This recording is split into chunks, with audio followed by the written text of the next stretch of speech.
Hello and welcome to the MAKEthrough.studio podcast. My name is Daniel Champion and I'm your host on today's show. And what we like to do here is invite beautiful, creative thinkers on, writers, illustrators, photographers, poets, dancers, cosplayers, chefs, foodies, engineers, actors, makers, scientists, mathematicians, social activists, illustrators, I said that, you name it. We like to get those types of people on, those beautiful angels brimming with ideas and creativity, to come onto the show and describe their 5 primary sources of inspiration in their life so far. On today's show we have yoga instructor, teacher, student, astrologist, Gabriela Torcatoru. She's much better at describing who she is than I am, or kind of how she is. Much better at describing that than I will step aside and let Gabriela take the stage. But before we get there, I just wanted to remind you guys that you can go to MAKEthrough.studio right now. You can click on contact and you can sign up to be an early adopter of our app, the MAKEthrough app. It's not quite ready yet. It'll be ready very soon as I'm talking, as I'm recording this. If you're listening back at some point in the future, it may be ready to download already. So please go ahead and check that out if it is. Download the app, build yourself a profile if you're a writer, illustrator, photographer, poet, dancer, cosplayer, chef, engineer, actor, maker, scientist, mathematician, social activist, etc., or yoga extraordinaire. Create a profile, create a project, a short film, a web series, a book, a scientific problem, a social barrier, a poem, a play. Build yourself, or a portfolio, just a collection of your work. Build yourself a project and then go ahead and search for, filter on and discover your tribe. Match with those people who are sort of built in a similar way to you. Connect with them wherever they are in the world and collaborate on your dream project to get you into that place, that fulfilling dream place where your art is sustaining itself and generating enough money so that you can change your lifestyle and just become the person you've always wanted to be. But that is enough of that. Let's get to today's episode. Gabriela Torcatoru, take it away. You're going to make a whole ton of mess. It's fun though. Okay, well listen, I've started recording, we're off and rolling. It's a great pleasure to have you here.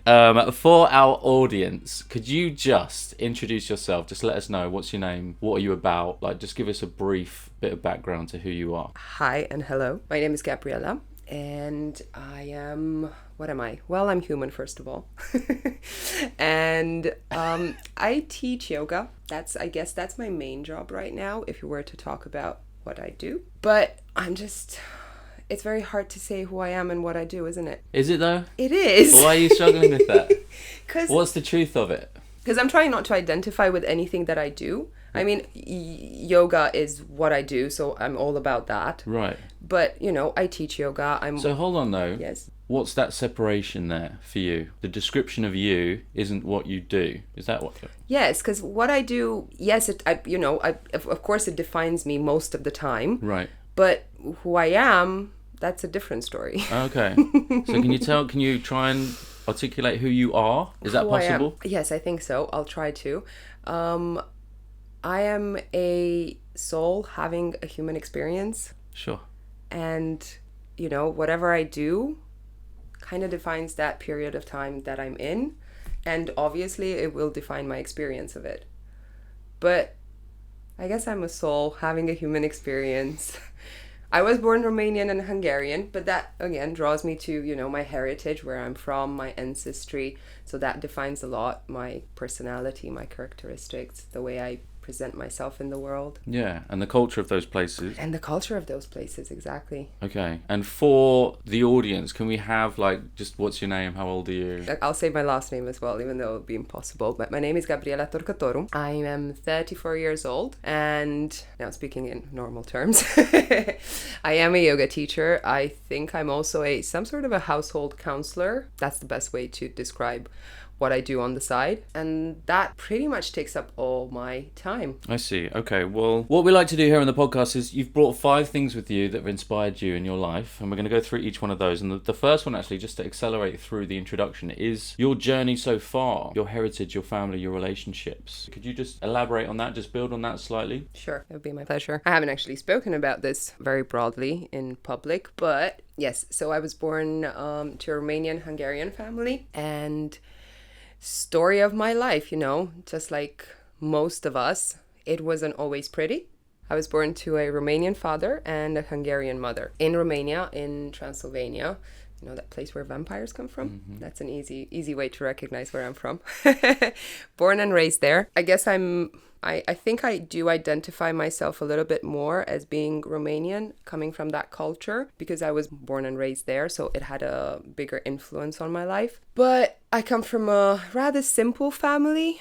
My father was very intelligent. He was very passionate and very driven. My mom as well. But all in all, they were kind of simple people. My father was an alcoholic, and, you know, that kind of brings the trauma into the family, and it will start conditioning the people that are in that environment. So that obviously had a huge influence on how I grew up, my childhood, my teenagehood, and how I developed into into an adult. My father died 18 years ago, if I'm not mistaken. He died of cancer.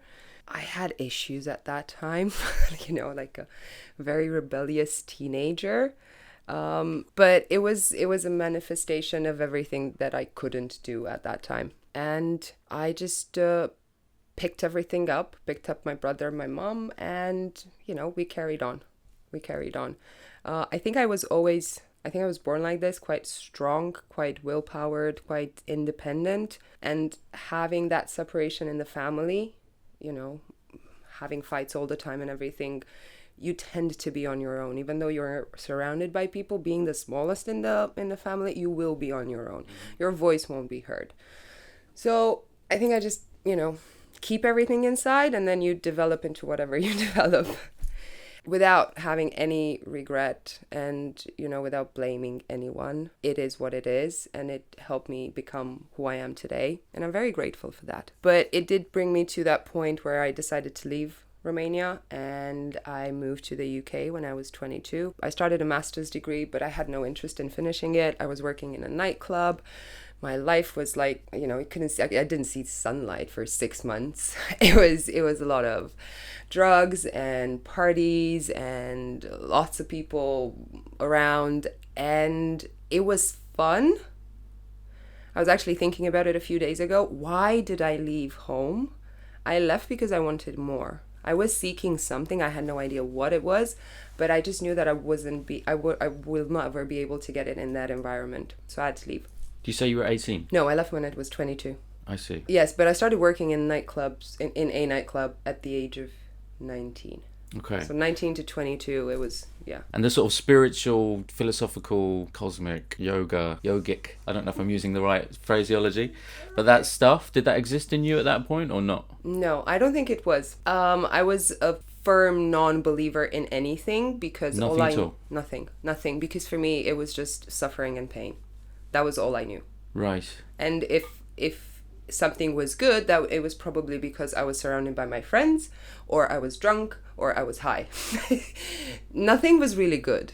Nothing was ever good enough. And even from high school, I think, I was also influenced by my friends. It was cool not to believe in anything. Sure. So you were suppressing and rebelling. Yes. A lot. Okay, fine. So, like I say, what we like to try and do here on the podcast is talk about things that have inspired you. And because your first point also serves as a really nice introduction to you, those two things sort of bleed into each other. And I just wanted to try and attempt to explain how it might have inspired you. Well, the way it inspired me is that it kept going. I moved to the UK, it got a little bit better, but I was still bumping into things that would continuously make me suffer. And it was literally pain that inspired me to seek something else. So when I said that my story, my heritage, where I come from, the relationships I had, everything, I had to look back at everything that I did. I had to look back at everyone that I've met, and I had to actually, go through that period one more time to extract some sort of lesson, because I reached a point in my life, in my late 20s, when it didn't have any more meaning. Something else needs to happen. There needs to be more. And, I wanted to get myself up from that place where I was in. And that's how it inspired me. I see. So there was a period of reflection? There were years of years of reflection. Years of reflection. Years of reflection. And it started... Was there guilt? Yes. There's always guilt. Sure.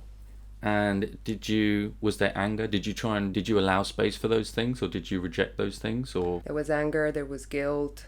I gave them space at that point. I started hearing my voice more, and I started giving myself time to hear my voice more. And it just started with simple things, just starting to be a bit more aware of my surroundings. Like, I live on a planet. Let's help the planet. So, and then that giving me a little bit of a broader sense.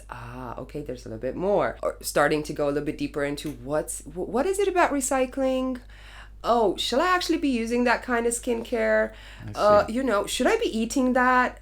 So I started looking at the way I kind of present, how I live. And it started with that. And it was quite a long journey with that too. So accountability, responsibility, you started to own your place in the world a little bit, understand it. I was trying to find the place in the world. Okay. And also, I think it's because this first point has merged with your introduction as well, I'm interested in what your ultimate goal is. Like, did you know at the time what your objective was in life? And do you know that now? And what is it if you do? No, I don't think I had any idea what my objective is in life. No, I career-wise, I was kind of stable, but I did change quite a few times, and I've always been like that. I've been studying so many things in the last years. Everything has brought me, knowingly or unknowingly, consciously or unconsciously, it has brought me to where I am now.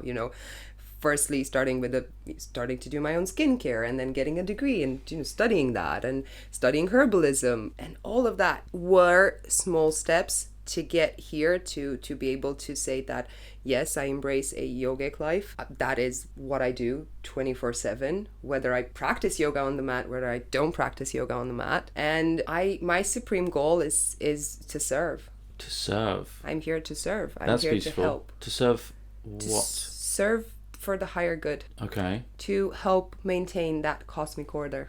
Interesting, which we'll get onto. And okay. Understood. You might need to help me understand some of this stuff. Of course. If that's okay. But it's so interesting listening to you describe your heritage, your upbringing, your sort of complicated adolescence. Would you change any of that? Nothing. Right. Absolutely nothing. Why is that? Because without the suffering, without the pain, I wouldn't have had the need to find something else. Because if I would have found comfort in, I could have been happy, having some sort of a relationship with someone, or, living with my mom, having a normal job, doing a 9-to-5, not wanting something more. But it was the pain that made me, plus I think, It was required, right? Yes. And personally, as I said, I am quite strong-willed. Mm-hmm. So I get something in my head, and then I will seek to achieve it. For sure. I feel strongly that I describe them as artists. You might describe them as something else, but those special types of people who thrive on ideas and prioritize serving something greater than themselves often began from a place of trauma and deep pain. It's so consistent and so obvious. And like you've just said, which I agree with, absolutely necessary. It's kind of a shame that it needs to happen that way. I was thinking the same thing a couple of days ago. I was like, where does actually creativity come from? Right. But then do you know the answer to that? It can come from beautiful things, but do we all, are we born like that? We're not born seeing all the time the beauty in things. We have to go through certain aspects of life. We have to go through that pain, through that suffering, to learn that you can find beauty even there. Because it's so easy to look out the window when the sun's shining and to be in a good mood. But can you look out the window when it's a rainy day and realize that the sun is still shining behind the clouds, even though you don't see the sun? Yeah. You need to have a certain mindset to be able to do that. Right. And do you feel like emotional scars are sort of contribute towards being able to do that, contribute towards the skill set that certain people have where they can look out the window on those difficult days? I think so, yes. But that is my personal experience. Yeah, same. I really don't want to say that we need to be hurt to be able to be happy. Sure. Because that's a little bit too general. Complicated, yeah. But it does have, it has its beauty. Yeah. It has its beauty. It really does. I can't deny that. I would agree with that entirely, yeah. You certainly shouldn't try to manufacture any of that. But if you experience it organically, it is, and it can be, a gift often. You won't see it that way when it's happening. Yes. but it really can be.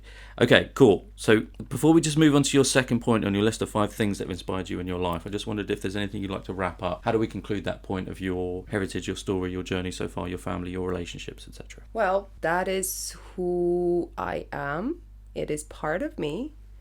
But what I'm trying not to identify myself with that all the time. You know, I'm not going to say that, you know what, I don't come from that place, that I don't have that kind of family, but I don't let that run my life, you know, just because, I don't know, I come from Romania and pork is a national dish. That doesn't mean that I have to continue eating it, right? I'm happy with my veggies. I see. That kind of thing. Embracing it, but in the same time being able to embrace whatever else comes your way. Sure. Interesting. Okay, so your approach is sometimes antithetical to your experience and other times it's celebratory. Yes. Okay. Understood. All right then, moving on to your second point on the list, in that case, which is a beautiful one. I don't know much about, it's a place. I don't know much about this place. I've never been there myself, although I would absolutely love to go at some point. I've got here number 2, your trip to India that changed your life. Yes. Okay. Yes, that's Tell me where about that's where that's where the shit gone now. That's a big That's a significant one, isn't it? That is the significant one, yeah. So that was the first time I took myself and I completely took myself out of my comfort zone. In 2019. All right. So not that long ago. It wasn't that long ago. I was getting ready for it for about 2.5 years, to be honest. I had a couple of solo trips in holidays, which were really nice. Again, it was a chance for me to get out of my comfort zone. And I discovered that, oh my God, I can do so many things on my own. Wow, I can even go to a restaurant and order food. Wow, really? Yeah, and without feeling ashamed or anything. How old were you when you first decided that India might be something for you in your future? I think I was about 28 when I started flirting with the idea. Okay. But it will sound kind of stupid, but I rejected the idea of going to India to get my teacher training in yoga because I had a problem with the smell of cumin, right? So and since I came to England, by that point I never had an Indian meal in my life. But whenever I would pass an Indian restaurant, it would make me gag. And now referring to my heritage and where I come from, what? I realized at some point that this had to do with a friend of my father's, right? So he used to come from work and it was his smell stuck with me. Okay. And I associated it with the curries. You also probably associated it with your relationship with your dad. Oh, yes, of course. Everything. Moment, yes, because that guy... were deeply uncomfortable with. Yes, it sounds like. Yeah, because that guy would come and he would drink with my father. Sure. So whoever would encourage my father to drink, we don't like. That aroma then became a trigger for that emotion. Exactly. Okay. And I said, no, I can't do my teacher training in India. But I was more and more... Because of that reason? Yes. How do you feel about that reasoning now? Do you feel like that's... It had a meaning. Because okay. I still had issues unresolved with my father. And when it clicked... And it clicked after 2 months of not sniffing cumin, but coming home and actually smelling cumin to get accustomed to the smell, and it took me about 2 months to be able to say that, oh my God, it's not him. And, oh no, it smells nutty. Oh, it's a little bit sweet. It started to turn into flavors. So you evolved. I did. You went through a transition. It was. Because when you, forgive me, but it sounds kind of trivial to base a decision that significant on something so insignificant almost.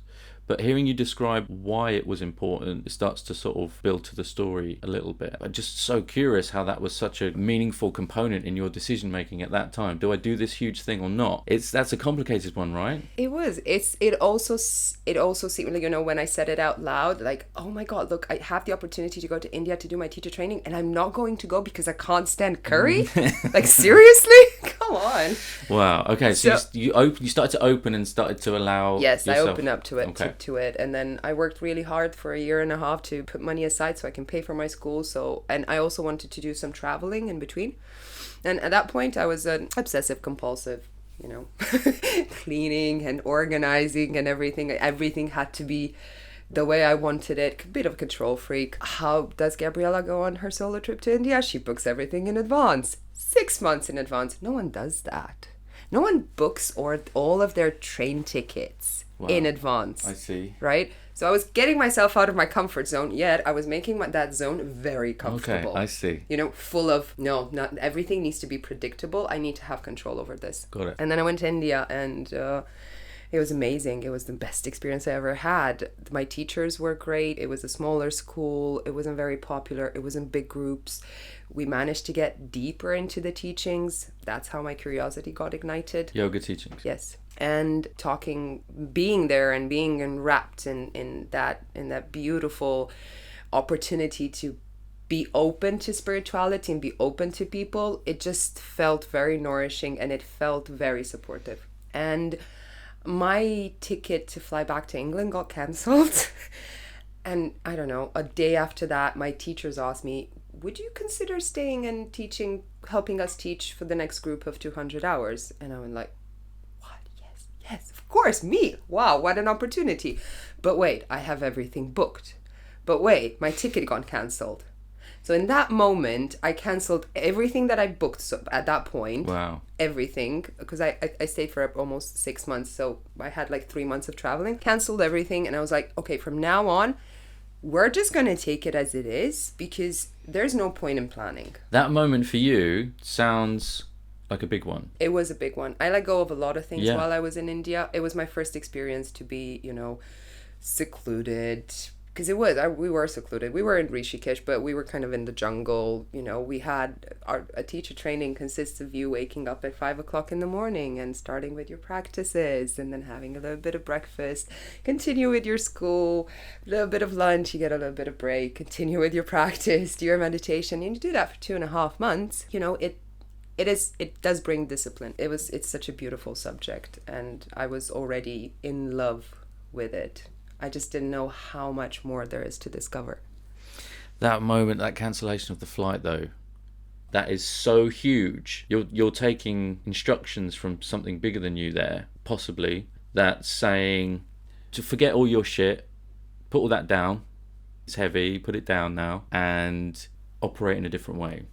Be open to be different. And in that moment, you were accepting, and you proceeded in a different way. I had the space, I had the opportunity, I was being supported. I felt like I was being held. And I was there with strangers. Is this where it started? That's the motherland. Okay. Wow. Yes, it is the origin of the yogic tradition, of the yogic culture, of the yogic philosophy. And everyone knows about yoga because our body does shapes. But that's nothing. That is nothing compared to how much more there is that you can discover through the practice of yoga. I would love to get into that. I feel like I have it in me. We all do, probably. And we would probably all experience different layers of it, perhaps. Like some of us could dip in and trial it and come away from it, and others completely immerse themselves in that world. And we all have a role to fulfill, but that doesn't mean that, you can't use the knowledge and the tools that are out there to make your life better. Not yourself, to make your life better. I see. So it sounds like India changed your DNA, changed the way you saw things, your perspective, which can only result in inspiration, really, I think. It did create inspiration, but what it also did was that it made me a little bit too open. So I was very open to the new experience, but when one does that, I learned a few years after, that when one does that, you can get a little bit lost. It's like you start flowing with the ocean, and you just allow yourself to be taken away by the ocean, which is amazing. It's beautiful to float. At some point, you need to start swimming. Because you can't just float on the ocean forever. I see. You need to get somewhere. So I was embracing the idea of flowing, which was a big deal anyway for a control freak. Sure. So, but it kind of got me to a different extreme, because I used to be a person of extremes. My mom was completely shocked. I had troubles I had a lot of trouble with her and my relationship with her, because she just did not understand what was happening. It was just too sudden. And I embraced it with so much openness and so much dedication that everyone was a little bit shocked when I came back from India. They were like, what happened to you? I was like, I just saw life in a different way. Mm-hmm. I went to amazing places, met amazing people. I went up into the Himalayas and I spent there 10 days, and I think that's where I got most inspired. When you realised that perhaps you needed to design some control in your life again, or some direction, was that upon returning home that you had that realisation, or was that something you started to realise? After I came home. Really? Yes, it was after I came home. Okay, so it was like that reverse culture, you're sort of sliding back into having a glimpse of the life that you had before you left. Yeah. With this whole new perspective inside you now. Okay then. So I have a bunch of questions, but I think I want to try to arrive into your third point. But before we get there, is there anything you'd like to sort of just conclude on India? I know it's a ginormous, beautiful topic that we could go on. We could have its own episode probably, well, certainly. But just, India, how do we conclude that as part of this list for you? So in India, what I learned is simplicity. It's simplicity and the fact that the divine is everywhere. And I don't know if you know, but in India, they have about 33 million gods. And why? 33 million? 33 million archetypes of gods. When God is only one, and everyone knows that. But how beautiful it is that they have all this variety so people can choose whatever they want to work with, whatever they want to channel, let's say, speaking in 2022 terms. But you have so much help there because, it is one God.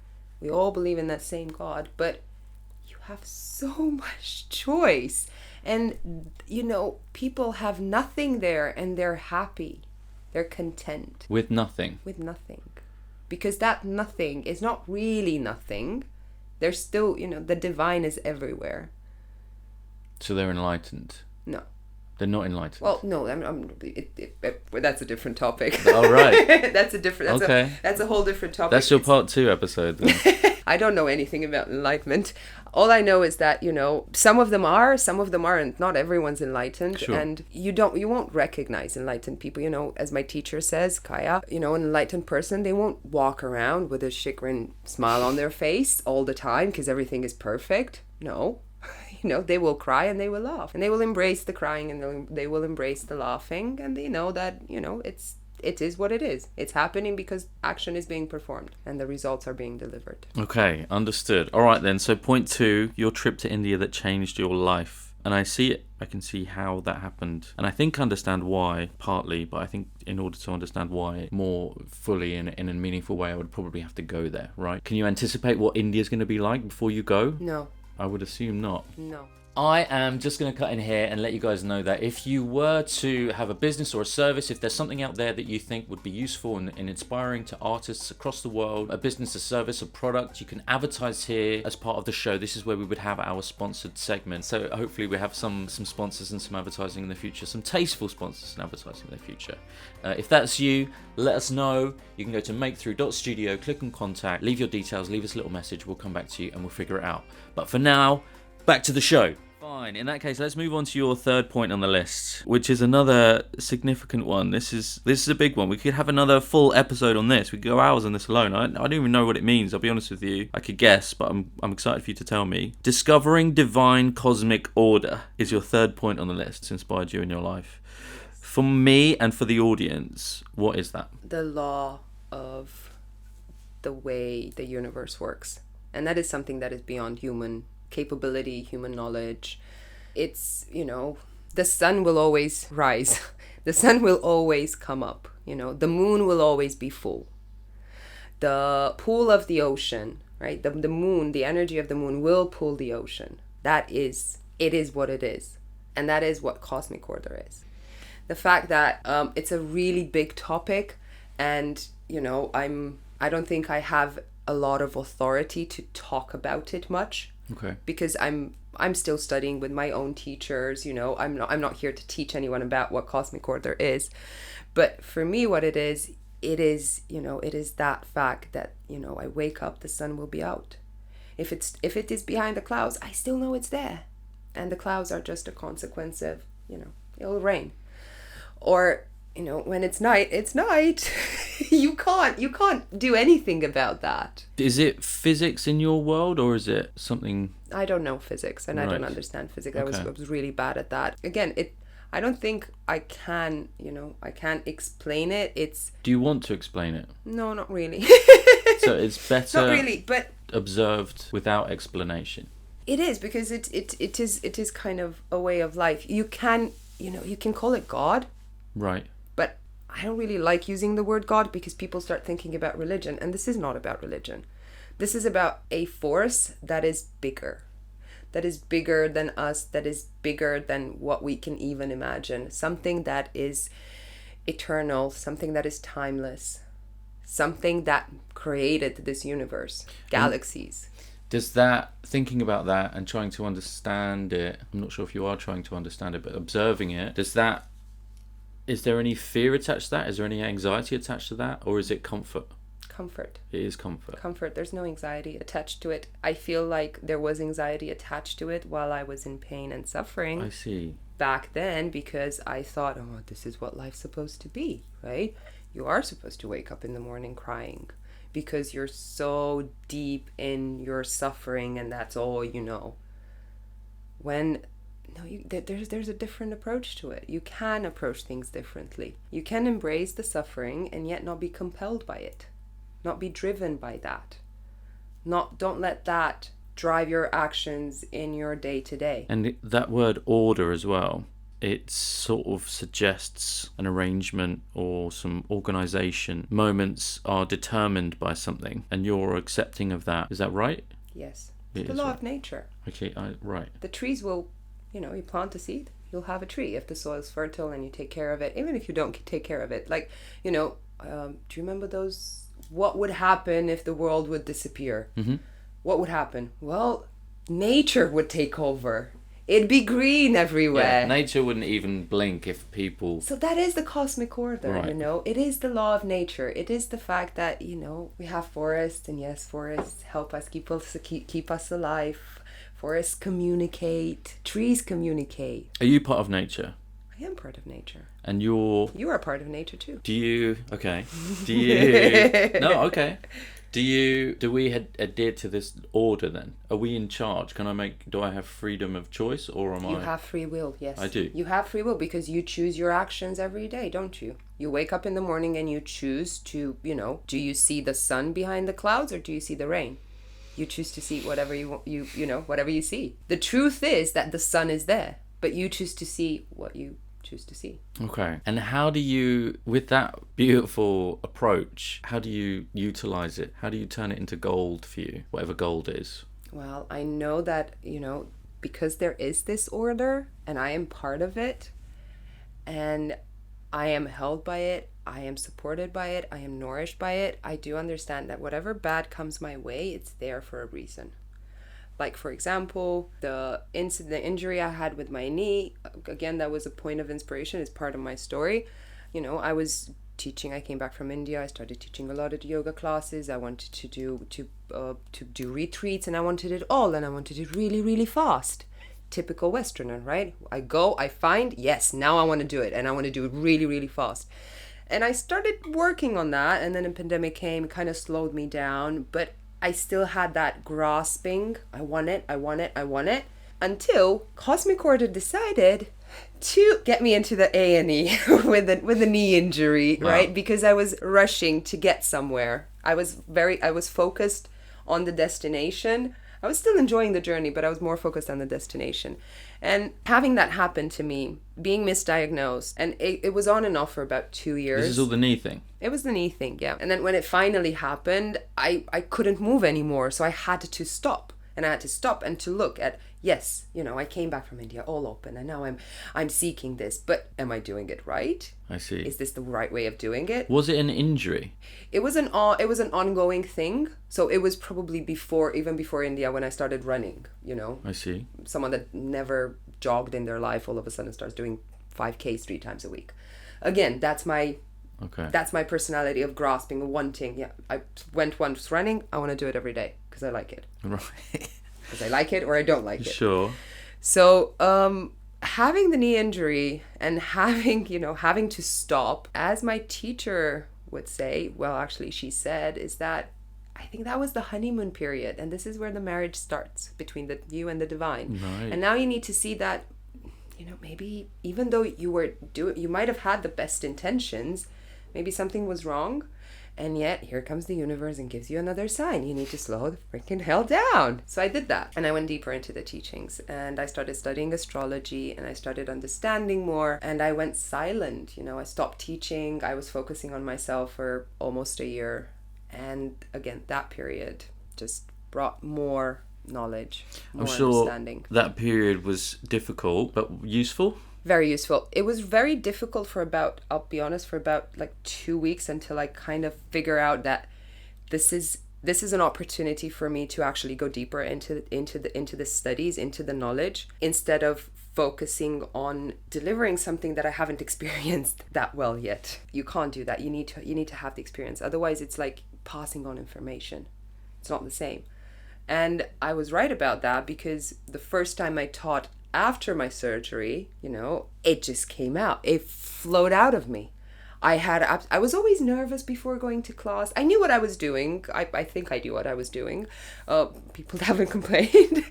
But it was like somehow forced. It had a little bit of force in it. It wasn't as smooth as I was striving to make it. And I think that was what was keeping me going. It was like, I need to get it smooth and I need to get it fast. Mm-hmm. And then after this period with the knee, I had to go through surgery, and I started an Ayurvedic program, and I went deeper into studies with my philosophy teacher, and I'm now on a 3 years program in studying Jyotisha with Vedic astrology. Having all this knowledge and starting to apply it into my own experience, you know, I came out of it and I was like, now it's flowing. Now I can say that I can comfortably relax and float with the ocean, and with the knowing that I will swim if I need to, and I will take a break when I want to, but I'm there to perform action. So you got some clarity, some detail. A lot of people may have seen that knee injury in that beautiful moment of, I'm back, I'm loaded with inspiration, I'm going to do this yoga thing, and now I'm injured. A lot of people would have been deeply hurt by that. That sounds like quite traumatic to me. What it seems like, I'm sure, but what it sounds like you've been able to do with it is massage it into an opportunity that was just made of authenticity. It allowed you to go to those classes, I think, correct me if I'm wrong, and not just deliver the lines that you'd learned, but actually tell the truth. And all the people looking at you while you were doing that knew it, even if they weren't conscious of that. Yes. Probably. Does that sound right? Yes, it does sound very right. And that was very similar to what I feel happened. You're right. And yes, it was very traumatic, and I had troubles understanding what was happening. You know, I was like, why? Why is this happening to me? I swear to God, I've done everything right. Why is this happening to me? Why? Until, you know, you sit down with yourself and you realize why. Well, just look at your life. I mean, you're doing the right thing, but you're doing it wrong. Look at the monster in the eyes, right? Turn around. Yes. Yeah. And just admit the fact that you might be striving for, you know, for cosmic order and divinity, but this is not the way to get there. You know? Okay. Do you know the way to get there now? Yes, through the guidance of teachers that are rooted in the tradition. Okay, which I think we'll get to at some point. All right then. So is there anything you'd like to conclude on? I mean, it's a ginormous topic, isn't it? But is there a way to conclude that point 3 on your list? Well, because it's about creativity and inspiration, how it inspires me. You know, I enjoy sometimes, you know, when you have a stressful day and everything, maybe nothing is going right, you can still stop for a moment. Maybe look out the window. You might be in a crappy place. It might be ugly.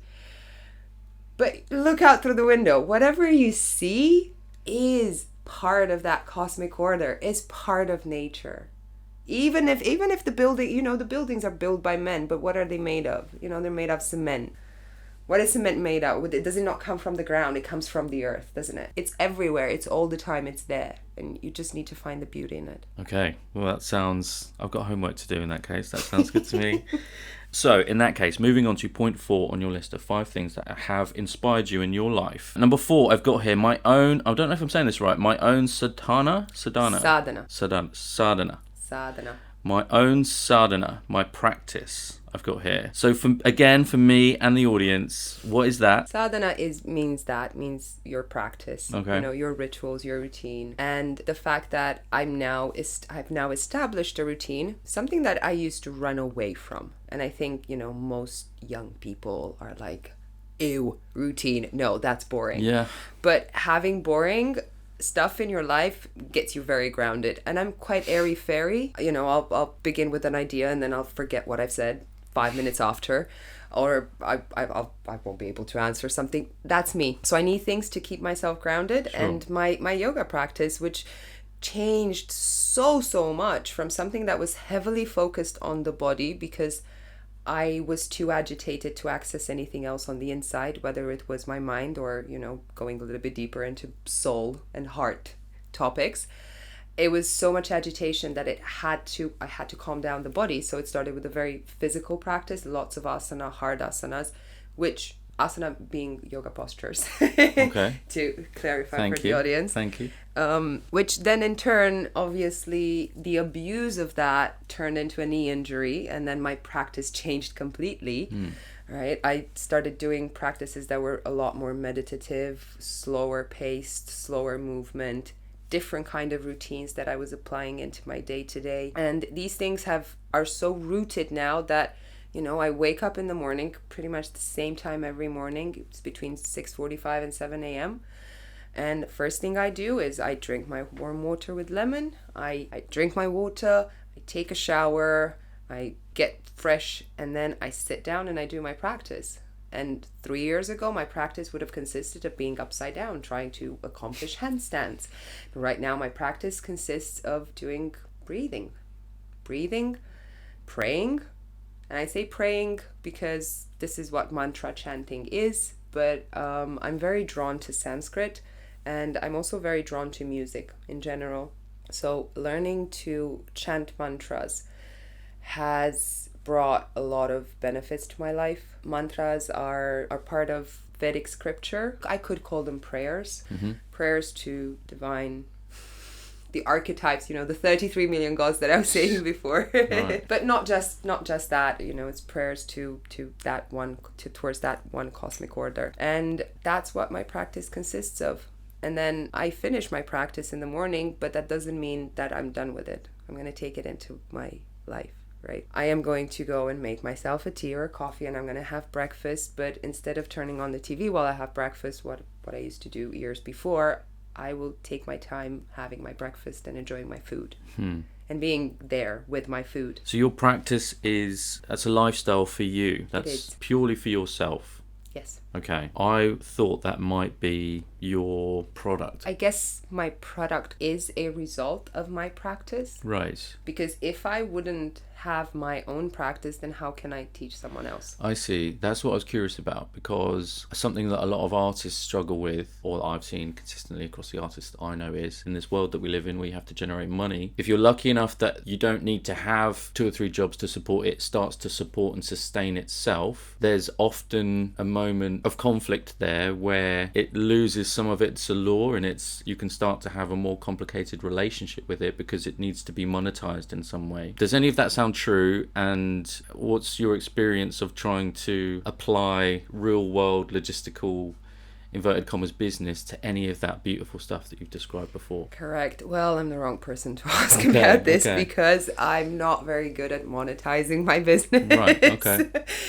I had a very difficult relationship with money because, again, wrongly thinking that I'm right. I do believe in this cosmic order. I do believe in the supreme, and I'm all for the good. Then money is devil. No. We can't have money like that. So it took me a few years to get over that idea, and now I understand that I need money, otherwise I won't be able to do what I do. I need to be supported. I need to have that security. If I don't have security, I'll focus on that, and then I won't be able to do my practice. So there needs to be a balance. But I guess I'm having a little bit of difficulty monetizing right now because I don't want to, just teach people how to make shapes and get them to be flexible. That's not really what I want to teach them through yoga. That is a perk of it. You need to get to the body, through the body, to get to the mind, to get to the soul. But what I really want to get to help the mind and the soul. We have to go through the body. But what I find hard is in the current market and in yoga land right now is to be authentic to the teachings and to the tradition. Because these things that we're talking about, it might sound interesting for us, but there's other people that are like, what? I don't care about that. I don't want to do. I want to stretch my. I want to stretch. And those are not really. I gladly help them, but that's not really what I want to do. I see. It's about stretching the mind. Right. So your audience, the participants are quite specific as well. Then you're looking for those people that are hoping to reach beyond the physical into the mind and soul. Well, I'm hoping they do. I guess if someone, comes to my class once, and then if they do keep returning, then there is something there, because I talk a lot in my classes, and I started introducing like Vedic astrology in classes now, so we're going to talk about full moons and new moons and Mars and Venus. And I had a couple of people, I just overheard saying, like, I'm a scientist, I don't even believe in this thing, why is she talking about it? It's like, this is yoga, this is supposed to be yoga. Well, it is. I see. It is yoga. So their understanding of what they're getting into is that they're perhaps uneducated on a certain level, from a certain point of view, for this very specific thing. I guess we all are uneducated. I was uneducated, yet I had a 500-hour teacher training. I still thought that, okay, maybe this is enough, until I realized, oh my God, this is a lifetime. And I don't expect that anyone to do what I do, because that's not everyone's path. But that doesn't mean that we cannot start living our life in a more ritualistic way, I guess. Okay. Serving something that is a little bit beyond us, a little bit higher than us, not being so focused on the material things around us, and rather expand our consciousness, our awareness towards the things, to go out into nature. Don't go to a shopping mall. Is that sounds like your own sadhana then? Yes. What you described there about prioritizing nature. Exactly. And, I try to bring that, I am trying to bring that into my classes. I am bringing that because my practice comes with me where I go. Yeah. And the fact that, I had those people say that, they don't want to hear about astrology, they don't want to do yoga. I'm not here to serve everyone. You're very welcome not to join the classes again. If you're not interested in that, that's fine. If you just want to come and stretch, ignore everything that I say and just enjoy the stretch. If you want to learn more, keep coming, ask questions. And is that a nice place to conclude, or do you think there's anything else to say on your own sadhana, your own practice? We can conclude. Okay, moving on to the final point on your list of 5 things that have inspired you in your life in that case. To conclude the list, and then beyond that, we'll just sort of try and wrap things up. But number 5, I've got here your teachers. In the art world, in my world, incredibly important also, but very curious for you specifically and for the context of this list. What do you mean by that, and what do these teachers mean to you? My teachers, well, I think my main teacher, and with whom I study most, is Kaya Mindlin, and she's my teacher. She's very rooted in the Vedic tradition, in the yogic tradition, and I discovered her about a year and a half ago, before my knee injury, and I found a lot of value in what she had to offer. But at that point, I was still grasping at this seeking. It was still very agitated. I really, really wanted it all. So when I saw her, I was like, she's part of all. Let's have that too. So that was kind of my attitude, how I went into it. But I had to slow down a lot with her teaching. So she kind of just put a break in my way, unconsciously, but it was there. And then after my knee happened, I seeked out a little bit more. So I started working with an Ayurvedic therapist, with Bonnie Jean, and she was my rock during my whole knee period. Kaya, with whom I went deeper into the studies into Vedic philosophy and psychology, and my teacher Stephen Heiberger, who's my Vedic astrology teacher, which he's just been amazing. And there's so many others. And I'd love to, to start saying everyone's name. But going to the idea of why I feel inspired by my teachers, I feel inspired by my teachers because I'm being given guidance. I now know how to do it, how to take my sadhana and bring it into my yoga classes. I know that I shouldn't, I'm not here to, the yoga is not mine. It's no one's, right? It's not ours to sell it or to advertise it or to even add anything to it. Yoga is perfect as it is. I am just here to facilitate, to guide, and this is what my teachers are teaching me. Humility, humbleness. Stop wanting it all the time. You're going to get it anyway if you're going to keep going, but just stop and just think and just look and enjoy in the same time. Become available to all that knowledge that you're seeking, but stop.